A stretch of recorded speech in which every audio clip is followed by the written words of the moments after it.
The SHSAT has changed. If your child's going to take the specialized high school's admissions test this fall or the next, it's going to be significantly different than the ones that were previously offered. Okay, but here's the thing. Whenever parents or students hear that something's changed, they get a little bit nervous. Okay, I want to assure you that the format and how it's offered has changed, but the content's still going to be the same. It's still going to be the same math, same type of reading comprehension, and same type of revising and editing.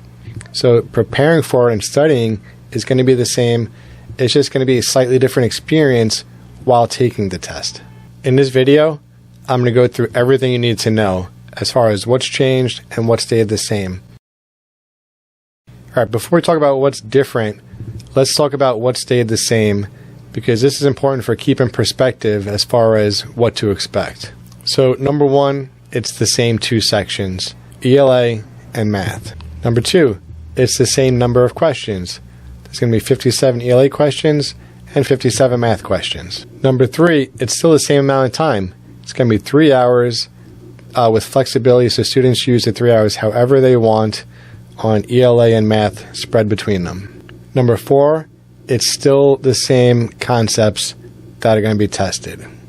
Number five, students are still going to receive a scaled score based on how they did for each section. Starting in fall of 25, the SHSAT was given digitally. So what does that mean? Well, a lot of things remain the same. Students still had the two sections, ELA and math, and they could still navigate between them as they like and use time however they like on the sections. But there were some differences in the questions and how they were answered. So first, there were tech-enhanced items. Okay, what does that mean?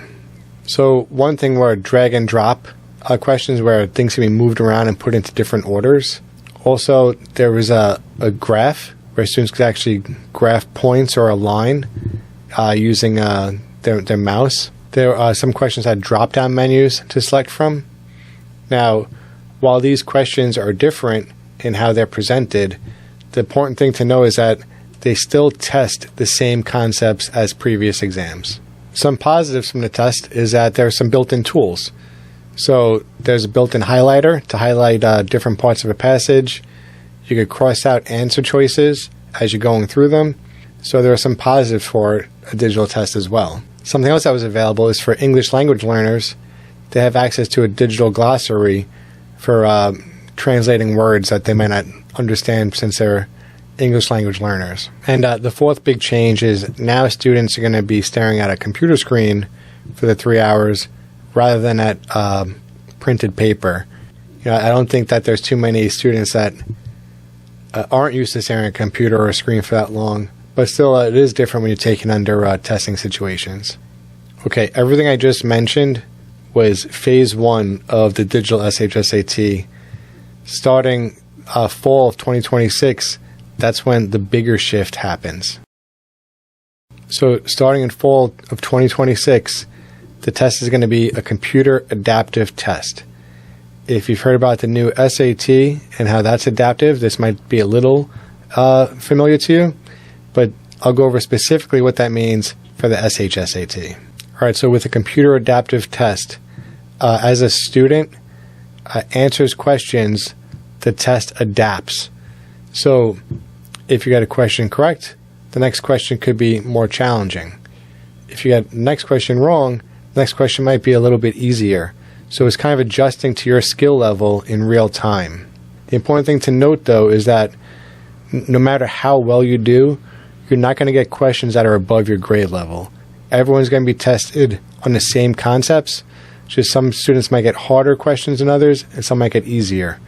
You need to get harder questions to get a higher score, though. But here's the big change that comes with the adaptive test. Students cannot go back. Each following question is based on how you do on one question, so you can't go back and change your answers. Once you submit a question, you move on to the next question, and then that's it. You don't go back. You can't check your work or change anything. There's one slight exception, and that's for reading comprehension. When you have your questions for a passage, you could move about in that set of questions. So if you go from question 13 to 14, and that's still part of the same passage, that's okay. 14 to 15 is still a passage. You could go back and forth. But once you submit those questions for that single passage, then you can't go back. All right, so think about what this means practically. On most tests, you would skip a difficult question or one that was taking a lot of time and then move on to next questions and come back to the hard question when you had time. You can no longer do this. You have to answer each question. So if you have a hard question and you're like pounding the floor trying to figure out how to answer it, you're just going to have to answer it. All right, so let's go over how to prepare differently. All right, so the big question is, what should my child do to prepare? Well, I have 6 things for you. Number 1 is start with a diagnostic test. This is going to inform you and your child where they stand and what they need to do to improve. It'll also give them the experience of sitting for a 3-hour test and navigating it properly. Next thing is master the concepts first. The SHSAT is a difficult test. You can't just memorize steps for answering questions. You have to understand the concepts, because a lot of times the questions are asked in difficult ways that require you to apply the concepts in ways that you normally wouldn't have. However, practice, and you'll see enough questions where you'll recognize what to do right away. All right, the next thing is learn the tech-enhanced items, those types of questions. Get used to how to answer them properly.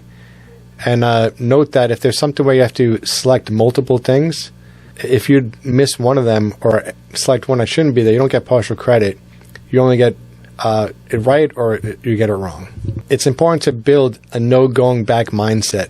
Students have to be confident with putting down an answer and being able to move on to the next question.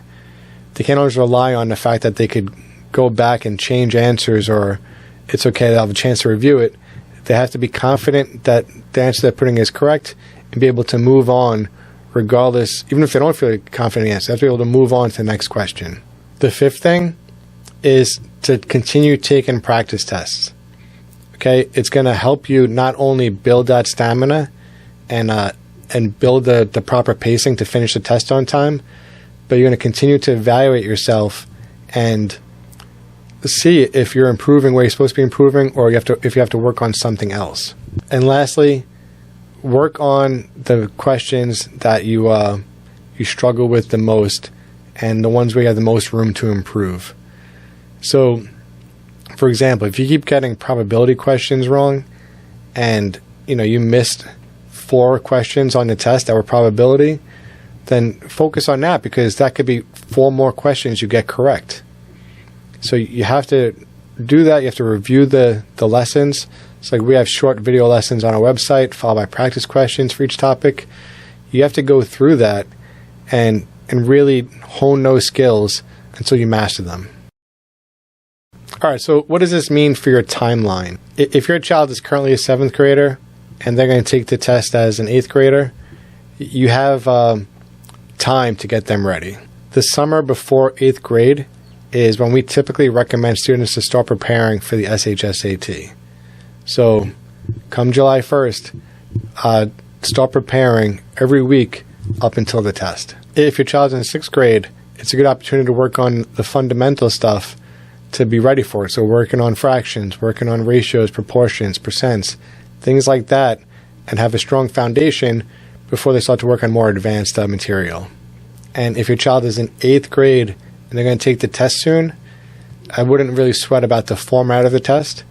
I would just worry about focusing on the content itself and making sure you master everything that you have to do. So always start a diagnostic test, see what you can work on to improve your score the most, and focus on those first before moving on to other concepts.